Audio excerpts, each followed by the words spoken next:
여러분 안녕하십니까? 10월 22일 화요일 넘치는 우리 교회 매일 묵상 시작하도록 하겠습니다. 오늘 본문 말씀은 예레미야 애가 3장 19절부터 39절까지 말씀입니다. 예레미야 애가를 묵상하다 보면 참 힘들어요. 그쵸? 슬프고 고통 중에 있고 멸망당하고 그런데 그 와중에도 또 여전히 소망을 노래하는 그런 모습을 보게 됩니다. 그러나 지금 이 이스라엘 백성의 상황은 소망보다는 멸망이 큰 상태인 거예요. 근데요, 멸망이 크면 클수록 소망 또한 더 커집니다. 오늘 본문을 통하여서 멸망 중에라도 소망을 주시는 우리 하나님을 발견하는 시간이 되었으면 좋겠습니다. 20절 말씀에 보면 내 마음이 그것을 기억하고 내가 낙심되오나 이렇게 얘기하는데 그것이 뭐냐면 고난과 재난이에요. 내 마음 속에 내 삶 속에 고초와 고난이 있었고 그것을 내 마음 속에 기억하고 있으니까 마음이 낙심된다는 거예요. 그렇죠? 여러분 우리들 삶 가운데도 이런 고난과 고초들이 있으면 마음이 낙심되지 않습니까? 그 얘기를 하고 있는 거예요. 그 고난과 고초로 인하여서 마음이 낙심되는 그때 21절 이것을 내가 내 마음에 담아 두었더니 이것이 오히려 나의 소망이 되었사옴은 이렇게 얘기합니다. 아까 분명히 낙심 얘기했거든요. 고난과 고초가 있었어요. 그래서 내 마음에 담아 두었더니 그것이 나에게 낙심이 됐는데 그 낙심이 오히려 뭐가 됐다는 겁니까? 소망이 됐다라는 겁니다. 여러분 이게 신앙생활의 이유라고 생각합니다. 우리가 사랑축제를 통하여서도 이야기했던 게 뭐냐면 어려움을 이기는 힘이 뭐냐는 거예요. 그 어려움을 이기는 힘이 저는 믿음이라고 생각합니다. 어려움을 이기기 위해서 머리를 굴리고 어려움을 이기기 위해서 누군가의 도움을 구하는 거 필요하지 않다는 거 아니에요. 그러나 어려움을 이기도록 우리들의 마음을 지키고 우리들의 그 마음을 지킬 수 있는 그 힘이 저는 믿음이라고 생각합니다.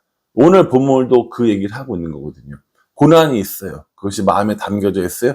근데 그 마음에 담겨져 있는 그것이 오히려 소망이 된다라고 얘기합니다. 우리 여기서 이제 이걸 물어봐야 되는 거예요. 왜 고난이 우리들 마음에 담겨져 있을 때 오히려 소망이 되는가? 이게 오늘 본문의 핵심이 아닌가라고 생각합니다. 22절 보십시오. 여호와의 인자와 긍휼이 무궁하심으로 우리가 진멸되지 아니함이니이다. 여호와의 뭐라고요? 인자와 긍휼이 무궁하다는 겁니다. 이미 진멸되어져 있었고 다 죽었어야 할 우리들이지만 이렇게 살아남아서 슬픈 노래라도 부를 수 있는 것. 그게 뭡니까? 인자와 긍휼이 무궁하신 하나님이라는 겁니다.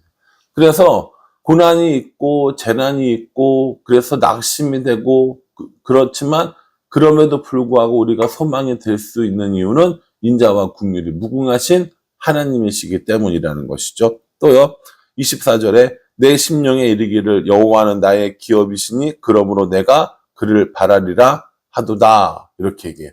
하나님을 기다리는 거예요. 하나님을 바라보는 거예요. 그게 뭡니까? 하나님이 나의 기업이기 때문이라는 거죠. 그러니 내가 지금 멸망당했어요. 내가 지금 어려움을 당해요. 고난과 고초와 낭만과 실망 이 모든 것들이 다 우리를 감싸고 있어요. 그럼에도 불구하고 우리가 다시 소망을 가지는 이유는 하나님의 인자하심, 하나님의 긍휼하심이 있기 때문이다 라고 이야기를 하는 것이죠. 25절과 26절 보세요. 기다리는 자들에게나 구하는 영혼들에게 여호와는 선하시도다. 사람이 여호와의 구원을 바라고 잠잠히 기다림이 좋도다. 이렇게 얘기해요. 기다리는 자에게 구하는 자에게 하나님이 어떤 분이라고요? 하나님은 선하신 분이라는 겁니다. 우리 하나님은 좋으신 하나님, 하나님은 선하신 하나님 이런 거 참 많이 부르거든요. 근데 우리들의 삶 가운데 그 좋으신 하나님, 그 선하신 하나님을 정말 경험할 수 있을 때는 우리가 고난당할 때입니다. 우리가 기쁘고 우리가 좋을 때보다 우리의 고난과 우리의 재난 앞에 하나님의 선하심과 하나님의 좋으심이 훨씬 더 풍성하게 드러나기 때문인 거죠. 그러니 오늘 이 예레미야는 우리에게 하나님의 구원을 바라고 잠잠히 기다리는 것, 이걸 추천하는 겁니다. 슬픔을 이겨라. 아니에요. 슬프면 슬픈 거죠. 슬픈 일이 있는데 옆에 가가지고 이 슬픔을 이겨! 이렇게 하면 안 돼요. 슬프면 슬픈 겁니다. 우리가 슬픔을 충분히 슬퍼할 시간들을 가지지 않으려고 하는데 충분히 슬픔을 가지지 않는 것이 믿음이 아니에요. 충분한 슬픔 가운데도 하나님께 소망을 두는 것, 그게 저는 믿음이라고 생각합니다. 그러니 우리들이 오늘 이 말씀을 통하여서 여호와의 구원을 바라고 잠잠히 기다리는 것, 고난과 아픔과 멸시와 멸망이 있을 때라도 하나님께서 구원해 주시기를 기다리는 것, 그것이 우리들이 가져야 할 믿음이 아닌가라는 생각을 전 한번 해보았습니다. 뿐만 아니에요. 31절 보십시오. 이는 주께서 영원하도록 버리지 아니하실 것이며, 우리를 버리지 않는다는 거예요. 멸망당했지만, 멸시당하고 슬프고 애통하지만, 고난당하지만 우리를 버리시지 않아요. 32절에도요. 그가 비록 근심하게 하시나 그의 풍부한 인자하심에 따라 긍휼히 여기실 것임이라 라고 얘기해요. 하나님께서 우리를 근심하게 하십니다. 분명히 이스라엘의 죄악 때문에 멸망당했기 때문에 근심하게 하세요. 그러나 긍휼히 여기시고요. 33절 주께서 인생으로 고생하게 하시며 근심하게 하심은 본심이 아니시로다. 이렇게 얘기해요. 인생으로 하여금 고생하게 하시고 근심하게 하시는 건 뭐라는 거예요? 본심이 아니라는 거예요. 진짜 하나님이 우리를 멸망시키려고 했으면 다 죽이고 다 끝내고 완전히 다 없앨 수 있음에도 불구하고 그렇게 하시는 이유는 하나님이 우리를 고난을 주시고 우리를 근심하게 하시는 이유는 본심이 아니라는 거예요. 그럼 뭐예요? 하나님 앞에 돌아오기를 바라는 거예요. 이 고난과 이 근심을 통해서 하나님을 더 구하기를 바라는 거라고. 하나님이 원하시는 건 딱 그거 하나라는 거예요. 그런데 사람들은 그 고난 앞에 어떡합니까? 절망하고 낙심하고 있다는 거죠. 예레미야가 우리한테 그러지 말고 하나님 앞에 하나님의 구원을 잠잠히 기다리면서 구원을 기다리자라고 이야기하는 것이죠. 저는 이 예레미야의 말이 오늘 우리들에게도 동일하게 적용되어진다고 생각합니다. 어떤 가정 혹은 어떤 사람을 신방해보고 이야기를 들으면 참 힘들겠어요. 제가 생각해도 너무 힘들고 너무 아프고 너무 괴로울 것 같아요. 정말 무엇이라도 당장 해줄 수 있으면 해주고 싶고 어떻게 도울 수 있으면 돕고 싶어요. 그런데 어떤 경우는 우리가 아무것도 해줄 수가 없는 그런 경우들이 있죠. 그래서 아무것도 해줄 수 없음으로 인하여서 절망하는데 그 절망하는 우리를 향해서 하나님께서 절망이 아니라 소망을 가지라고. 왜? 하나님이 인자하시기 때문에. 하나님이 긍휼하시기 때문에. 하나님이 여전히 우리가 하나님께 돌아오기를 기다리고 계시기 때문이라는 것이죠. 그러니 오늘 예레미야가 우리에게 권면하는 것처럼 여호와의 구원을 바라고 잠잠히 기다리는 것. 때론 우리들의 삶 가운데 그런 것들이 분명히 필요하다라는 겁니다. 여러분들 어떠세요? 고난 가운데 혹시 슬픔 가운데 계시는 분들이 계십니까? 여러분 하나님이 우리들을 다 멸망시킨 거 아니에요. 하나님이 우리를 다 끝장내시는 게 아니라고요. 하나님의 때에 다시 우리를 회복시켜 주실 겁니다. 그러니 우리가 낙심하고 절망하고 멸망당했다, 끝이다라고 이야기하는 것보다는 하나님의 구원을 잠잠히 기다리는 것. 그것이 우리들이 해야 할 일이 아닌가라는 생각을 해봅니다. 34절과 36절에는요. 하나님께서 기쁘게 보지 않으시는 것들 이야기해요.